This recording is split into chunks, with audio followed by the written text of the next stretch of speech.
तर artificial intelligence, ज्याला कृत्रिम बुद्धिमत्ता असे म्हणलं जाईल, त्याच्याबद्दल आज आपण थोडक्यात माहिती पाहू.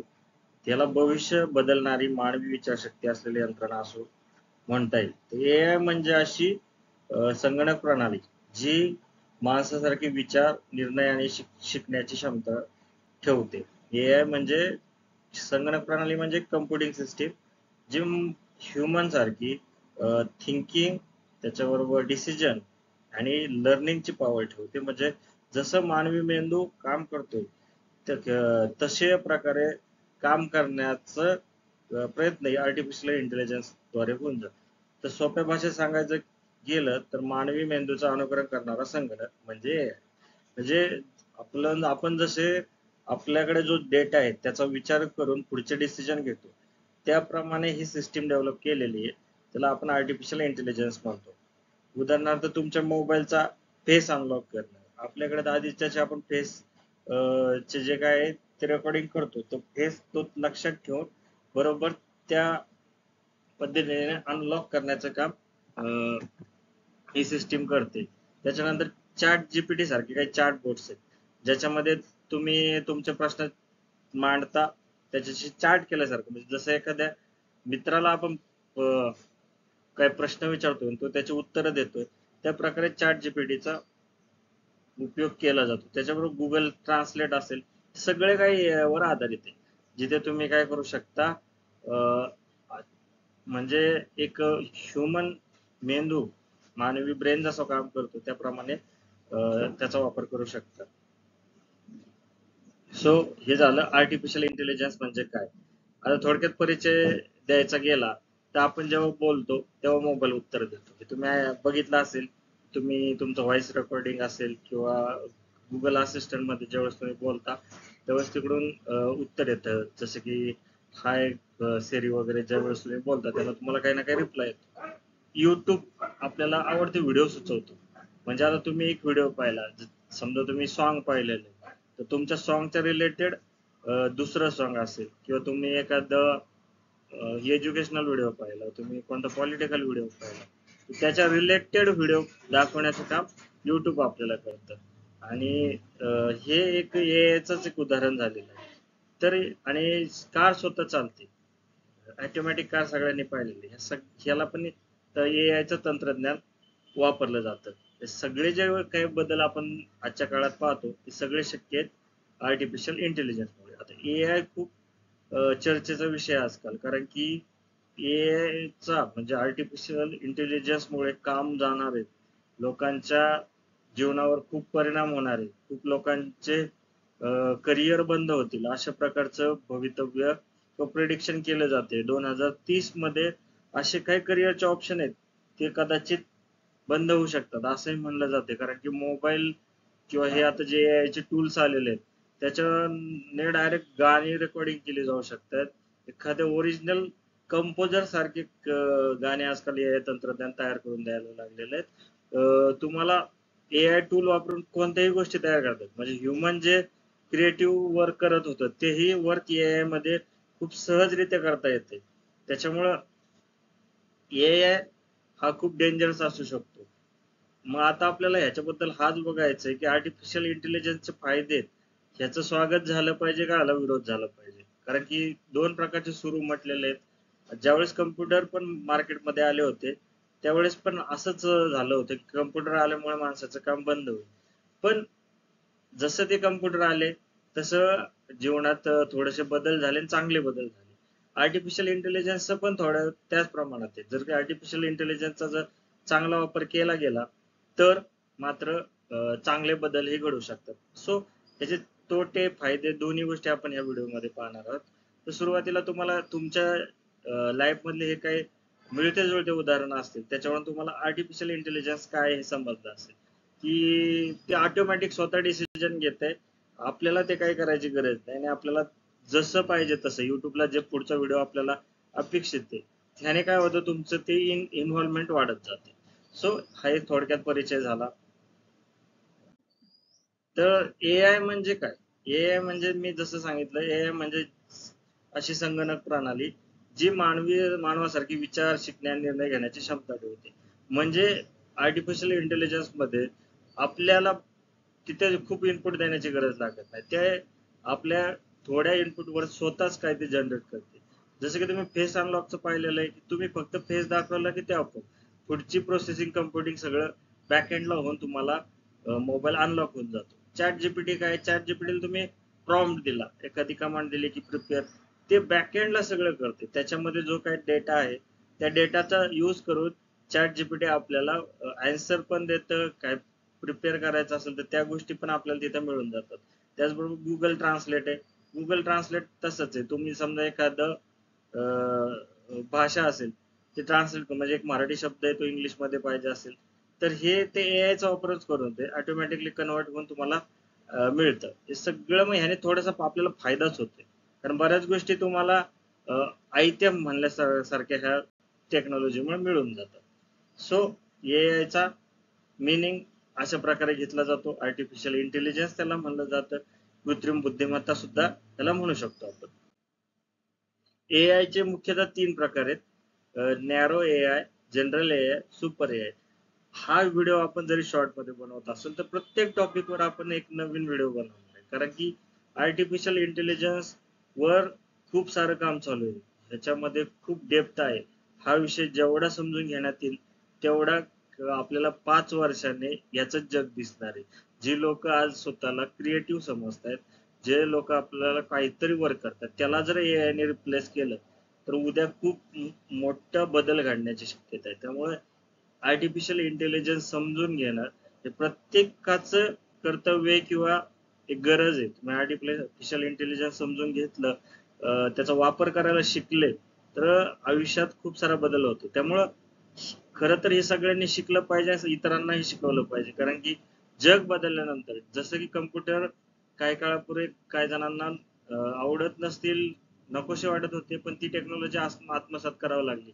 मोबाईलने सगळ्यांचं जग बदललं. तसंच आर्टिफिशियल इंटेलिजन्स पण काही दिवसात आपल्या जीवनाचा भाग बनणार आहे. त्यामुळे आर्टिफिशियल इंटेलिजन्स बद्दल माहिती असणं खूप गरजेचं आहे. ते हे 3 प्रकार आहेत. नॅरो एआय, त्याला एक सध्या कमकुवत एआय म्हणलं जाईल. जो वीक एआय हा काय करतो, एकाच कामासाठी बनलेला आहे. जसं की व्हॉइस असिस्टंट असेल, इमेज रेकग्निशन असेल, ट्रान्सलेटिंग ऍप असतील. इथं फक्त तुम्ही जे दिलंय तेच काम एआय करतो. म्हणजे तुम्हाला खूप सारे बदल याच्यात दिसत नाही. याच्यामध्ये समजा तुम्हाला व्हॉइस असिस्टंट पाहिजे असेल की तुम्ही बोलले त्याचं आन्सर मिळावं, ह्या सारख्या गोष्टी चॅट जीपीटी सारख्या गोष्टी इथं ह्याला नॅरो एआय मध्ये. जनरल एआय मध्ये काय येतं, मानवी प्रमाणे सर्व काम, विचार आणि निर्णय घेऊ शकतो. जनरल एआय काय आहे, माणसासारखेच विचार करू शकतो. पण हा जनरल एआय हा जो प्रकार आहे तो अजून विकसनशील आहे. त्याच्यामध्ये अजून तेवढाशी प्रगती झालेली नाही. जेव्हा हा तयार होईल तो आपल्या ह्युमनला एक पर्याय म्हणून तयार होईल. कारण की आपल्यासारखाच विचार करण्याची, क्रिएटिव्ह गोष्टी करण्याची ताकद या जनरल एआय मध्ये असणार आहे. सो ही टेक्नॉलॉजी ज्यावेळेस विकसित होईल त्यामुळे खूप बदल घडणार आहे. आता त्याच्यानंतर आहे सुपर एआय. त्याला अत्याधुनिक एआय आपण म्हणू शकतो. ही खूप फ्युचर मधली डेंजरस म्हणता येईल किंवा कामाची टेक्नॉलॉजीच म्हणता येईल. कारण की ही माणसापेक्षाही जास्त बुद्धिमान यंत्रणा आहे. भविष्यातील शक्यता जिथं मशीनच, जसे मशीन डॉक्टर असतील, मशीन स्वतःचे निर्णय स्वतः घेतील आणि स्वतःच नवीन गोष्टी निर्माण करतील. म्हणजे ह्युमन इंटरप्शन खूप कमी होत जाईल. म्हणून नॅरो एआय, जनरल एआय आणि सुपर एआय असे 3 आर्टिफिशियल इंटेलिजन्सचे प्रकार आहेत. सध्या आपण नॅरो एआय मध्ये जगतोय, जिथं की बऱ्यापैकी म्हणजे स्ट्रॉंग एवढं एआय झालेलं नाही. ज्यावेळेस हे स्ट्रॉंग होऊन येईल, जनरल एआय नंतर सुपर एआय बनेल, त्याच्यानंतर मात्र खूप सारे बदल आपल्याला पाहायला मिळतील. हे याचे 3 टाइप्स आहेत जे आता मी तुम्हाला एक्सप्लेन करून दिले. आता सध्या जनरल एआय खूप चांगल्या स्टेज मध्ये आहे. त्याच्यानंतर हे पुढचे आर्ट सुपर एआय पण येऊ शकतं. त्याच्यानंतर आरोग्य क्षेत्रातील उपयोग. आता एआय तर पाहिलं, पहिला व्हिडिओ मी फक्त जे तोंड ओळख असावी म्हणून आर्टिफिशियल इंटेलिजन्स मुळे आपलं काम किती सोपं होतंय.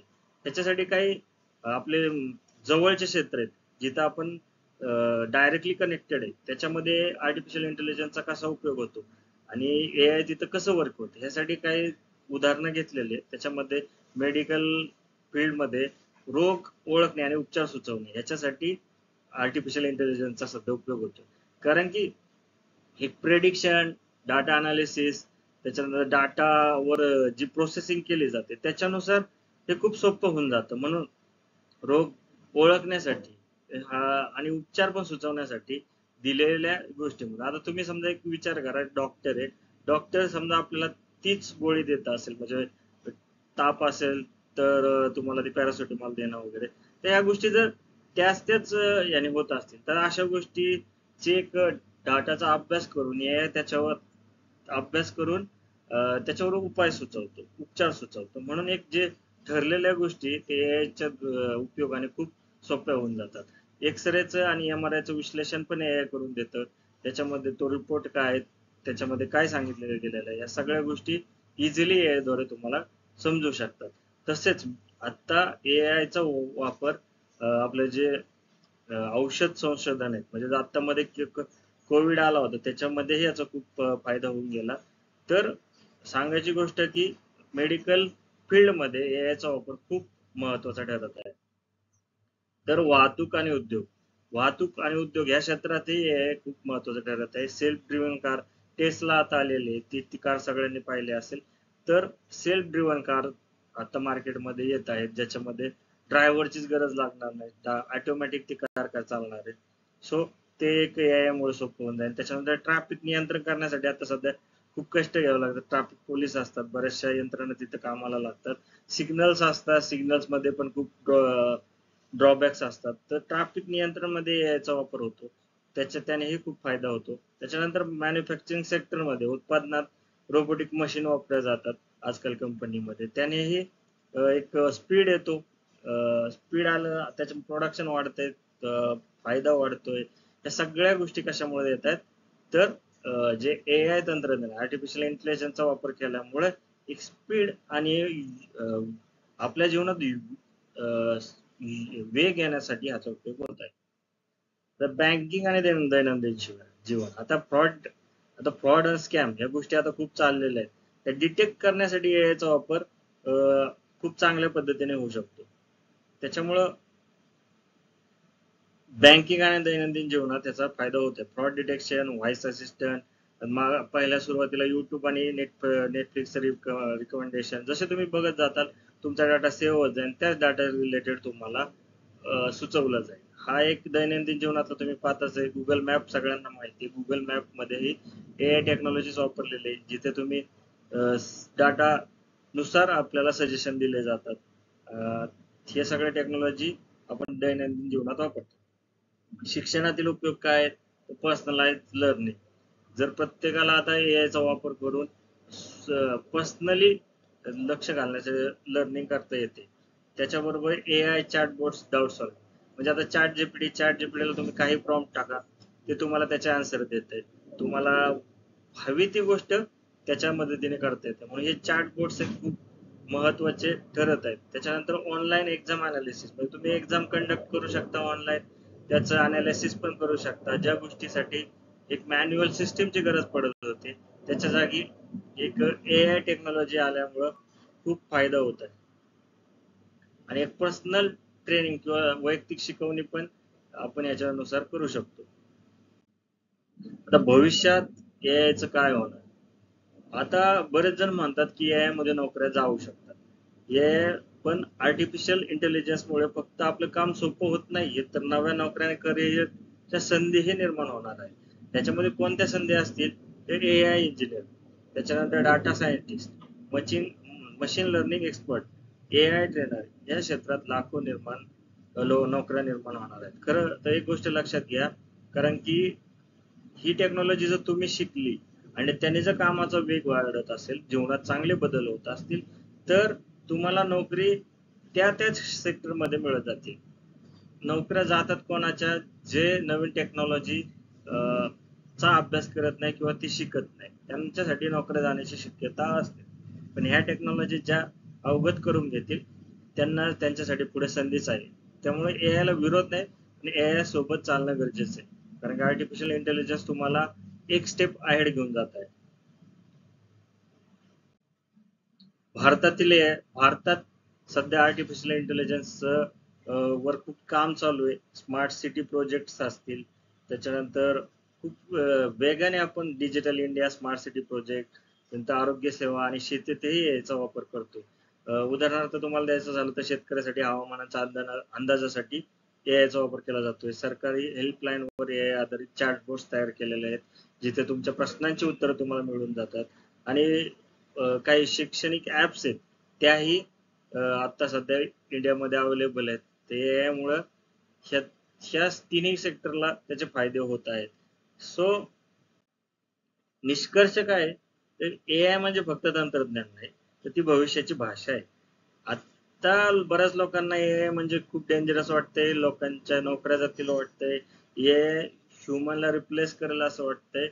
पण जर ही टेक्नॉलॉजी येते, रोबोट्स काही दिवसापूर्वी सगळ्यांना माहिती आहे रोबोटचा वापर काय, रोबोटला माणसासारख्या भावना नाहीत, ह्या गोष्टी आपण परत रोबोट मूवी मध्ये पण पाहिल्या असतील. तसंच आहे, AI आपणच बनवणार आहे. AI चा फायदा करून घेण्यासाठी पण आपण करू शकतो. सुपर AI आल्यानंतर जरी त्याचा काय बदल होऊ शकतं हे कदाचित काही दिवसांनी सांगता येईल. पण सध्या तरी AI आपल्याला असिस्ट करण्यासाठीच येत आहे. त्याचा वापर करून जर आपण फायदा करून घेतला, तर मग AI तंत्रज्ञान खूप महत्वाचं ठरून जातं. AI ला शेवटी घाबरू नका, AI ला शिकून वापरा, म्हणजे आपल्याला त्याच्यातून काही चांगले बदलच घडतील. सो जर आर्टिफिशियल इंटेलिजन्स बाबतीत तुमचे डाउट्स क्लिअर झाले असतील, तर ह्या व्हिडिओला लाईक करा. अधिक माहितीसाठी आमच्या चॅनलला सबस्क्राईब करा, कारण की पुढे मी AI बद्दल काही टॉपिक्स टाकणार आहेत, ज्याच्यामध्ये आर्टिफिशियल इंटेलिजन्स आलं कसं, त्याची हिस्ट्री काय आहे, ह्याच्या आधी आर्टिफिशियल इंटेलिजन्स किती साली चालू झालं, आणि आता 2010 किंवा 14 नंतर आर्टिफिशियल इंटेलिजन्स मध्ये किती मोठे बदल घडत आहे, याचा सुरुवात कशी झाली, कुणी केली, सगळ्या गोष्टीबद्दल आपण डिटेलमध्ये माहिती घेणार आहे. कारण की आर्टिफिशियल इंटेलिजन्स हे प्रत्येकासाठी फ्युचर असणार आहे. सो याच्याबद्दल माहिती असणं, ही माहिती खास करून मराठीत देण्याचं कारण म्हणजे आपले, मला वाटतं 2 लाखापेक्षा जास्त इंजिनिअरिंगचे विद्यार्थी आत्ता ऍडमिशन घेतलेले आहेत, आणि त्याच्या आधीपासून कितीतरी मुलं इंजिनिअरिंग मध्ये कार्यरत आहेत. ह्यांना आर्टिफिशियल इंटेलिजन्सची माहिती असणं खूप गरजेचं आहे. त्याचबरोबर सामान्य माणसांना आणि फ्युचर इंजिनियर्सला याची माहिती असणं गरजेचं आहे. आर्टिफिशियल इंटेलिजन्स फक्त कृत्रिम बुद्धिमत्ता एवढंच म्हणून थांबू नका, याच्याबद्दल डीप माहिती घ्या. व्हिडिओ थोडासा लेंदी आहे, पण पूर्ण जर बघितला तर तुम्हाला याच्याबद्दल खूप साऱ्या गोष्टी कळून जातील. अजूनही खूप गोष्टी सांगायच्या. आर्टिफिशियल इंटेलिजन्स बद्दल बोलायचं झालं तर त्याला 1.5-2 कितीतरी तास लागतील, कारण की खूप मोठं अशी टेक्नॉलॉजी आहे. सो आजच्या व्हिडिओमध्ये इथेच थांबतो. याच्या नेक्स्ट पार्ट मध्ये आपण आर्टिफिशियल इंटेलिजन्स बद्दल अजून बोलू. तोपर्यंत व्हिडिओ आवडला असेल तर चॅनलला सबस्क्राईब नक्की करा. धन्यवाद.